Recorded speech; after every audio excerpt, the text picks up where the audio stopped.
सभी महापुरुषों को कोटि कोटि नमन करते हुए गुरु महाराज के इस प्रांगण में उपस्थित सबसे पहले मेरी मातृशक्ति, मेरी बहनें, मेरे नौजवान साथी, मेरे पिता तुल्य बुजुर्ग लोग, आप सबको अपना आदर्श मानते हुए मंच पर उपस्थित आजाद समाज पार्टी भीम आर्मी के समस्त नेतागण, और मैं माफी चाहूंगा इस गांव के सभी साथियों से, अपनी मातृशक्ति से, अपनी बहनों से।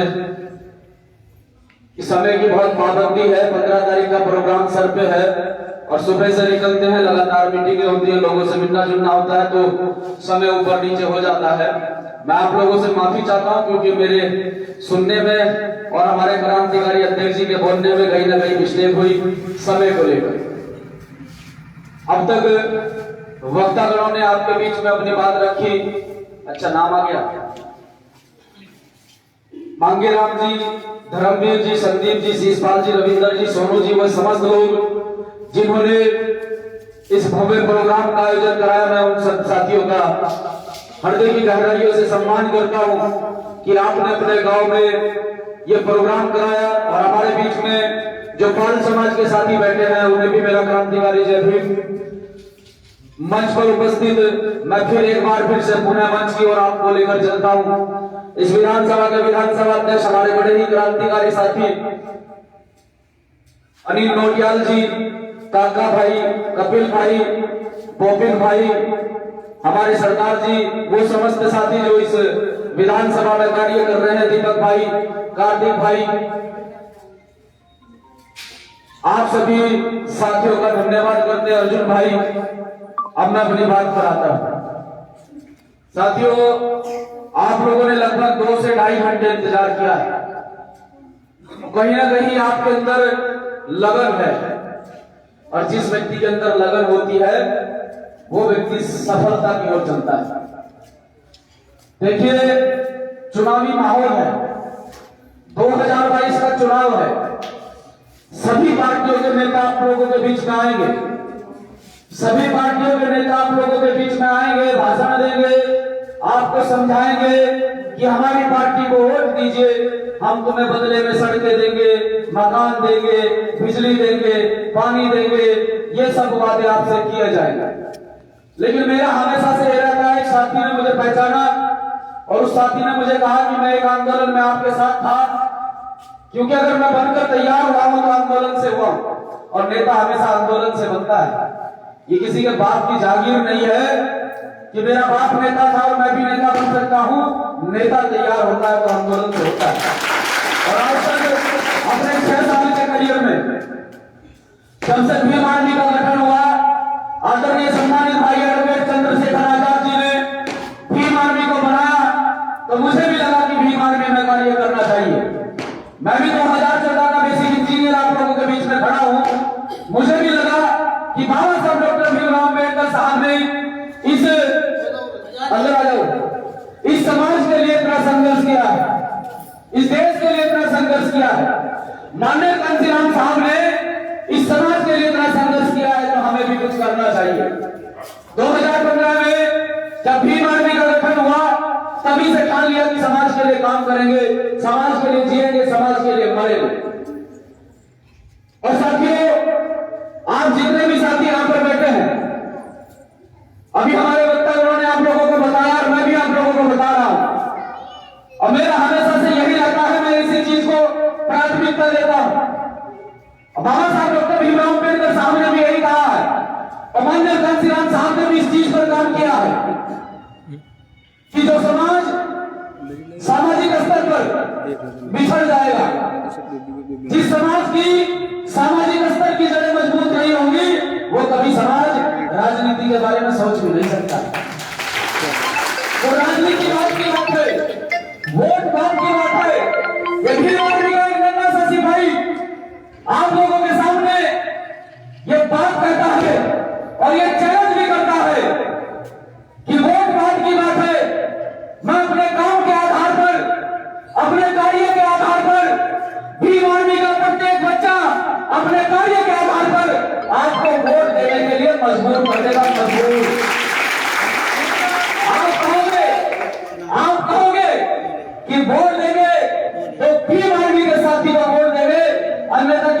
हमें घुसने नहीं देंगे। ये भीम आर्मी का सिपाही इसलिए कह रहा है क्योंकि हमें भरोसा है भाई चंद्रशेखर आजाद के काम पर, हमें भरोसा है भीम आर्मी के प्रत्येक सिपाही के काम पर, हमें भरोसा है भीम आर्मी जैसे संगठन पर, हमें विश्वास है आजाद समाज पार्टी जैसे संगठन पर, और हमें भरोसा है ये क्षेत्रीय जितने भी क्रांतिकारी साथी बैठे हैं इनके कार्य पर, तो वोट देने के लिए तो आपको मजबूर कर देंगे। लेकिन वोट से पहले इस समाज की समस्याएं क्या है, इस समाज को किस प्रकार से कुछ राजनीतिक पार्टी आई और उन पार्टी जरूरी है। अभी एक साथी ने कहा कि भाई मैं आपसे पिछले साल एक आंदोलन में मिला था, मेरी उम्र कितनी होगी बताइए, अंदाजा लगा के। जितनी मेरी उम्र नहीं उससे ज्यादा मेरे ऊपर मुकदमे हैं, जितनी मेरी उम्र नहीं उससे ज्यादा मेरे ऊपर मुकदमे हैं। तो ये सिर्फ और सिर्फ समाज की लड़ाई लड़ना, समाज के लिए संघर्ष करना, ये जो नेता हम लोगों के बीच में आजकल आ रहे हैं, आप लोगों के बीच में घूम रहे हैं, इनसे पूछना। जैसे भाई ने मुझसे सवाल किया कि आप मुझे रुड़की में एक आंदोलन में मिले थे, मैंने कहा छात्रवृत्ति वाला आंदोलन, तो इन्होंने कहा हाँ छात्रवृत्ति वाला आंदोलन।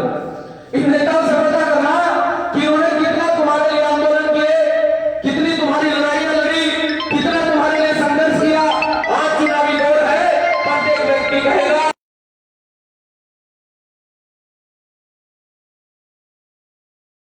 किया है, तो मैं डंके की चोट पर कहता हूं कि भीम आर्मी के लोगों ने आप लोगों के लिए इतना संघर्ष किया है कि शायद कोई ही सामाजिक दल या कोई ही राजनीतिक दल समाज के लिए इतना संघर्ष करता होगा जितना भीम आर्मी के लोगों ने संघर्ष किया। लेकिन मैं अपने साथियों को कहना चाहता हूं कि जो लोग आपके लिए सड़कों पर लड़ते हैं, मरते हैं, जो लोग आपके लिए सड़कों पर संघर्ष करते हैं, मैं आपसे सवाल करता हूं, अपने प्यारे लोगों से सवाल करता हूं कि जो व्यक्ति आपके लिए सड़कों पर लड़ता है, मरता है, मुकदमे झेलता है, जेल जाता है, अगर उस व्यक्ति को राजनीति में मौका मिल गया तो जितने भी विधानसभा के अंदर बैठे हैं, एक भी भीम आर्मी का समर्पित व्यक्ति विधानसभा के अंदर चला गया, एक भी समर्पित व्यक्ति विधानसभा के अंदर चला गया, तो जितने खलवे विधानसभा के अंदर बैठे हैं इन्हें काम करना सिखा देंगे, काम करना, क्योंकि हमें पता है कि काम कैसे किया जाता है। तो मैं बात कर रहा था सामाजिक स्तर की, राजनीति बात की बात है, वोट बात की बात है। पहले समाज को कहीं ना कहीं सामाजिक स्तर पर मजबूत करना पड़ेगा, हमें इस समाज के लिए लड़ना पड़ेगा। इस समाज पर आज भी मानववादी विचारधारा के लोग, इस बहुजन समाज को, इस SC ST OBC समाज को आज भी, मैं सबको तो नहीं कहूंगा, लेकिन आज भी कुछ मानववादी विचारधारा के लोग ऐसे हैं जो इस समाज को टारगेट करते हैं, इस समाज के बच्चों को अकेला समझकर मारते हैं, पीटते हैं, इस समाज की बहन बेटियों के ऊपर गंदी नजर डालते हैं। शायद आप लोगों को अंदाजा नहीं होगा, आज यहाँ से बाहर निकल कर देखे किस प्रकार से उत्तर प्रदेश के अंदर, किस प्रकार से उत्तर प्रदेश के अंदर आज ये मामले होते हैं कि फला क्षेत्र में दलित बेटियों के साथ में ये हो गया, फला गांव में किसी बेटी के साथ में ये हो गया। रोज प्रतिदिन आप लोग खबरें पढ़ते हैं, लेकिन मैं ये कहना चाहता हूँ कि यहाँ से अगर मीलों को दूर भी किसी समाज के बच्चे के साथ में गलत होता है, किसी भाई के साथ में गलत होता है, किसी बहन के साथ में गलत होता है, तो यहाँ बुधवा शहीद के लोगों को उसके लिए निकलना चाहिए, उसके लिए आंदोलन करना चाहिए, उन्हें सोचना चाहिए कि आज उस बेटे की बारी है, कल हो सकता है आपके गांव, आपके शहर या आपके घर में ऐसा कोई कार्यक्रम हो जाए कि आपकी भाई बेटी को ताक पर बैठे हो। उससे पहले आप लोगों को इस आंदोलन का हिस्सा बनना चाहिए, जिस आंदोलन को तैयार किया है भाई चंद्रशेखर आजाद ने, जिस आंदोलन को यहां खड़ा किया है भाई चंद्रशेखर आजाद ने। तो मैं कहता हूं कि ये कोई संगठन नहीं है, ये कोई पार्टी भी नहीं है, ये एक आंदोलन है। इस समाज को इसके अधिकारों के प्रति जिस प्रकार से वर्तमान सरकारों ने वंचित रखा, उन सरकारों को चैलेंज करने का ये एक आंदोलन है कि हम तुम्हारे खिलाफ बिगुल फूंकने वाले हैं। आज पूरे देश के अंदर अगर कोई विपक्ष का काम करता है तो सिर्फ और सिर्फ भीम आर्मी के लोग करते हैं। जब छात्रवृत्ति की बात आई, विकास का काम किसी ने किया तो भीम आर्मी ने किया, आंदोलन किसी ने किया तो भीम आर्मी ने किया। हमारे लोगों ने कभी सवाल नहीं किया इन नेताओं से, जो नेता आपसे वोट मांगने के लिए आते हैं। अरे मैं कहता हूं, आप वर्तमान पे बात कीजिए। इस प्रदेश के अंदर लगभग 1,78,000 बच्चे ऐसे हैं जो छात्रवृत्ति न आने के कारण, जिनका वजीफा नहीं मिला, वजीफा न आने के कारण उनकी पढ़ाई को पूरी तरह से रोक दिया गया है और वो अपने घर पर बैठ गए। तो इस समाज को कहीं ना कहीं पढ़ाई से दूर किया जा रहा है। अगर जो समाज पढ़ाई से दूर हो जाएगा, शिक्षा से दूर हो जाएगा, तो बताइए क्या अनपढ़ व्यक्ति कुछ कर सकता है? अनपढ़ व्यक्ति दिहाड़ी मजदूरी कर सकता है, IAS PCS नहीं बन सकता। अनपढ़ व्यक्ति दिहाड़ी मजदूरी कर सकता है, IAS PCS नहीं बन सकता है। IAS PCS बनने के लिए IAS PCS के लेवल की पढ़ाई करनी पड़ती है, और पढ़ाई तो इन लोगों ने बंद करा दी। पिछले 2 साल से देश के अंदर लॉकडाउन है। पिछले 2 साल से आपके बच्चे गलियों में खेलते हैं, इनके बच्चे इंग्लिश मीडियम में पढ़ते हैं, ये ऑनलाइन शिक्षा लेते हैं, आपके बच्चे घरों में खेलते हैं। लॉकडाउन के नाम पर ठगा आपको गया, मारा आपको गया, पीटा आपको गया। आप बाहर नहीं निकलेंगे, आप सब्जी की ठेली नहीं लगाएंगे, आप मजदूरी पर नहीं जाएंगे, बहनें स्कूल नहीं जाएंगी, बच्चे स्कूल नहीं जाएंगे। आपका व्यवसाय पूरी तरह से ठप कर दिया गया और अमीरों को आगे बढ़ा दिया गया। ये कहां का न्याय है? क्या कभी सोचा है इसके बारे में? क्या कभी सोचा है आपको कहां कमजोर किया गया है और किन लोगों के द्वारा आपको कमजोर किया गया है? जब इन लोगों ने देखा कि ये लोग आखिरकार पढ़ कहां रहे हैं, ये SC ST OBC समाज के लोग आखिरकार पढ़ कहां रहे हैं, तो उन्होंने देखा कि ये प्राइमरी स्कूल में पढ़कर आते हैं, प्राइमरी स्कूल से शिक्षा ग्रहण करके आते हैं, और उसके बाद हम लोग डॉक्टर भी बने, इंजीनियर भी बने, IAS PCS भी बने, और इन्होंने देखा कि इन्होंने हमारी बराबरी की कुर्सी कब्जा ली है। ये पढ़ कहां से रहे, और जहां से पढ़ रहे थे वहीं इन्होंने चोट करने का काम किया। आपके स्कूलों में मिड डे मील लागू, आपके बच्चों को पूरी तरह से उलझा दिया गया। आज बच्चों के बस्ते में, बच्चों के बैग में किताबें नहीं मिलती। आज बच्चों के बैग में किताबें नहीं मिलती है। क्या मिलता है? चम्मच और प्लेट मिलती है। तो कहीं ना कहीं आप लोगों को धीरे धीरे करके शिक्षा से दूर किया जा रहा है। तो मैं तो ये कहता हूं कि बाबा साहब डॉक्टर भीमराव अम्बेडकर साहब ने ये कहा है कि शिक्षित बनो, संगठित रहो, संघर्ष करो। सबसे पहले हमें शिक्षा पर काम करना पड़ेगा, और वो भीम आर्मी के लोग पिछले 5 साल से कर रहे हैं। चाहे वो भीम पाठशाला के माध्यम से हो, चाहे अपने बच्चे को शिक्षा के प्रति जागरूक करने जैसा कार्य हो, पिछले 5 साल से भीम आर्मी के लोग इस कार्य को अंजाम दे रहे हैं। तो मुझे बताइए, हाथ खड़ा करके मुझे समर्थन दे कि आपके लिए जो व्यक्ति सड़कों पर संघर्ष कर रहा है, जो व्यक्ति लड़ रहा है, जो व्यक्ति आपको समझा रहा है कि आपका हित कहां पर है, आपका अनहित कहां पर है, उस व्यक्ति का साथ दोगे कि नहीं दोगे? बताइए, साथ दोगे कि नहीं दोगे? साथ दोगे। आज समाज के सामने जो परिस्थिति है, समाज के सामने जो दिक्कत परेशानियां खड़ी हुई हैं, आज ये समाज बिखरा हुआ है, एक समूह में नहीं है, क्योंकि भाई को भाई से लड़ा दिया गया। ये हमारे OBC समाज के लोग यहाँ पर बैठे हैं, OBC समाज के लोग यहाँ पर बैठे हैं, और यहाँ मनोहती विचारधारा के लोगों ने सबसे पहले अगर हमसे किसी को लड़ाया तो ये वही OBC समाज के लोग हैं कि हमारे भाइयों को ही हमें बिठवा दिया, हमारे भाइयों को ही हमारे सामने खड़ा कर दिया। तो आज तो भाई चंद्रशेखर आजाद ने एक पहल की है इस पूरे बहुजन समाज को एक ताकत देने की और इकट्ठा होने की। आज OBC समाज के लोग भी हमारे बीच में बैठे हुए हमें सुन रहे हैं। मैं धन्यवाद करता हूं उनका भी कि वो यहाँ पर आए और इस मीटिंग को अटेंड कर रहे हैं। लेकिन साथियों, ये आपको समझना पड़ेगा, बाबा साहब डॉक्टर भीमराव अम्बेडकर साहब ने बहुत संघर्ष, त्याग, तपस्या और बलिदान के बाद में आप लोगों को अधिकार दिलाए।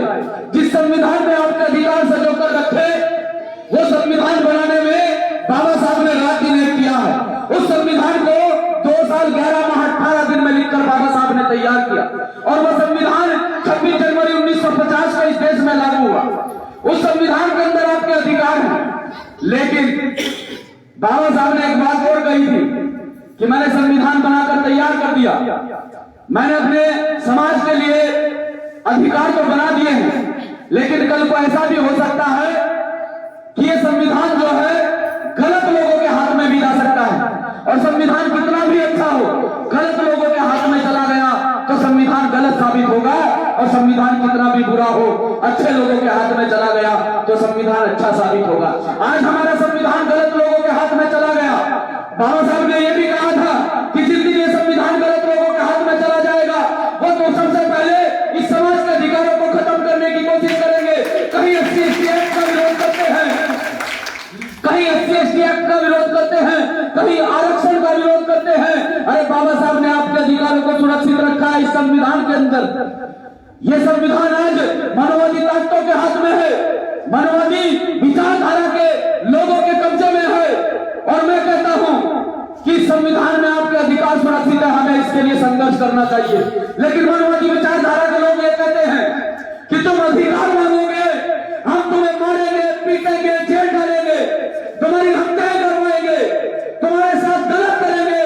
लेकिन जो व्यक्ति इन सब चीजों से डरकर घर बैठ जाएगा, वो व्यक्ति कहीं ना कहीं इस देश के अंदर गुलामियत को एक्सेप्ट करेगा। और जो व्यक्ति इनसे ना होता हुआ आगे बढ़ता चला जाएगा और इन मनोवादियों के हाथ में हाथ डालकर अपने अधिकारों को छीनने की कोशिश करेगा, वो व्यक्ति इस देश के अंदर जीवित रहेगा। ये याद रखना मेरी बात, ये सच्चाई है। आज पूरी तरह से आप लोगों को आपके अधिकारों से वंचित किया जा रहा है। आज ये कहते हैं कि आरक्षण को खत्म कर दिया जाए। क्या आप लोगों को पता है आरक्षण कहां से आया? बाबा साहब ने क्या सोचकर आरक्षण बनाया? मैं कह रहा हूं चलो आरक्षण खत्म कर देते हैं, चलो हम इनका साथ दे देते हैं, आरक्षण खत्म कर दीजिए। लेकिन आरक्षण खत्म करने से पहले इस देश के अंदर से जातिवाद खत्म कीजिए। जिस जातिवाद के नाम पर हमारे बच्चों को, बेटियों को, बहनों को टारगेट किया जाता है, और सबसे पहले जातिवाद खत्म कीजिए। और नंबर दो पे जितनी भी यहाँ मनोवादी लोगों के पास में हजार करोड़ की संपत्तियां हैं, 10-10 हजार, लाख करोड़ की संपत्तियां हैं, उन्हें समान करो, हमें भी बराबर दो, बांट के करो, आरक्षण खत्म। जब बराबर बटेगी तो 100 करोड़ का मालिक तो मैं होऊंगा, तो फिर आरक्षण की जरूरत पड़ रही है मुझे, मैं बिजनेस ना करूंगा। तो बाबा साहब ने आपको समान करने के लिए, बाबा साहब ने आपको बराबरी का अधिकार देने के लिए इस आरक्षण का प्रावधान किया है। ऐसे ही आरक्षण नहीं आया, इस आरक्षण के पीछे बहुत त्याग, बलिदान, तपस्या है। बाबा साहब ने बहुत संघर्ष किया है, लेकिन आज हमारे समाज के लोग जो हैं समझना नहीं चाहते। कितने लोगों की समझ में आया? जितने लोगों की समझ में आओ हाथ खड़ा करें। फिर मैं नए टॉपिक पर बात करता हूं, मुझे अगले गांव में भी जाना है। रात्रि के 8:30 बजे हैं, 8:30 बजे भी आप मुझे सुन रहे हैं, और 9 बजे, रात्रि के 9 बजे अगले गांव में मेरी मीटिंग है। रात्रि के 9 बजे बैठ के वो लोग मुझे सुनेंगे, मैं उनके बीच में बोलूंगा। लगातार अब तक 70 से 75 गांव में मैं मीटिंग कर चुका हूं, और लोगों को सिर्फ यही समझाता हूं कि अपने अधिकारों को पहचानो। जिस दिन तुम अपने अधिकारों को पहचान जाओगे, सही तरह तुम्हें फर्क कर ले जाओगे, क्योंकि आज तुम्हारे अधिकारों के प्रति कौन लड़ रहा है, कौन नहीं लड़ रहा है, ये तुम्हें पता चल जाएगा। आज भीम आर्मी के लोग लड़ रहे हैं, तो मैं कहता हूं कि भीम आर्मी का आपको खुला समर्थन करना चाहिए। आपको कहना चाहिए कि नेता बनाएंगे तो भीम आर्मी जैसे बच्चे को, भीम आर्मी जैसे सिपाहियों को बनाएंगे जो जमीन पर हमारी लड़ाई लड़ते हैं। क्योंकि अगर इनमें से कोई सा विधानसभा चला गया ना, तो कुर्सी बजाओगे वहां। सच्ची बता रहा हूं, सच्ची बता रहा हूं। अगर इनके जैसे समर्पित लोग विधानसभा में चले गए ना, तो जो इस समाज के खिलाफ आवाज उठाएगा ना, वो पिटता आकरेगा। अब मेरे जैसा बाकी तो बहुत पिटेगा। मैं आप लोगों को यही समझाना चाहता हूं कि ऐसे समर्पित लोगों को बढ़ाएं। और बाबा साहब ने इतने त्याग, तपस्या करने के बाद में, इतना बलिदान देने के बाद में, बाबा साहब डॉक्टर भीमराव अम्बेडकर साहब ने आप लोगों को अधिकार दिलाए। ये गिलास पानी का, बस मेरा लास्ट बात है, बैठ जाए माता जी, मेरी लास्ट बात है, बहुत काम की बात है। ये एक गिलास पानी का है, आपकी नजरों में इस पानी की कीमत क्या है बताइए? एक बिस्लेरी की बोतल की कीमत क्या होती है? 20 रुपए। इस पानी की कीमत क्या होगी? इस पानी की कीमत सच में ही मां बता रही है कि इसकी कीमत नहीं दी जाती, लेकिन उनकी जानकारी में नहीं है कि क्यों नहीं दी जाती। इस पानी की कीमत अनमोल है, इस पानी के पीछे बाबा साहब का संघर्ष है। जब आप लोगों को इस देश के अंदर मनवादी विचारधारा के लोगों ने वर्ण व्यवस्था लागू की थी, तब आपको इस देश के अंदर पानी पीने का, स्वच्छ पानी पीने का अधिकार नहीं था। जहां कुत्ता बिल्ली मवेशी पानी पी सकता था, आप लोग वहां से पानी नहीं पी सकते थे। तो सबसे पहले बाबा साहब ने अगर कोई आंदोलन चलाया तो इसी पानी के लिए 20 मार्च 1927 को इसी पानी के लिए महाड़ आंदोलन किया था, जिसमें बाबा साहब को चोट भी आई थी। और महाड़ आंदोलन करके आपको जो है पानी पीने का अधिकार दिलवाया था। तो इस पानी के पीछे भी बाबा साहब का त्याग, समर्पण और बाबा साहब की मेहनत है। तो बाबा साहब की मेहनत बेकार ना जाने दें। और हाथ खड़ा करके बताएं कितने लोग 15 तारीख को आने के लिए सहमत हैं? महिलाएं भी 15 तारीख में, बताओ माँ, 15 तारीख में आओगे कि नहीं आओगे? सच्ची बताओ, रुड़की आना है। अच्छा, अभी मैंने बात बताई, कौन आ रहा है रुड़की? बताओ, जाओगे? ये बताओ रुड़की कौन आ रहा है? चंद्रशेखर आजाद। फिर ठीक है, मेरी मेहनत वसूल हो गई है।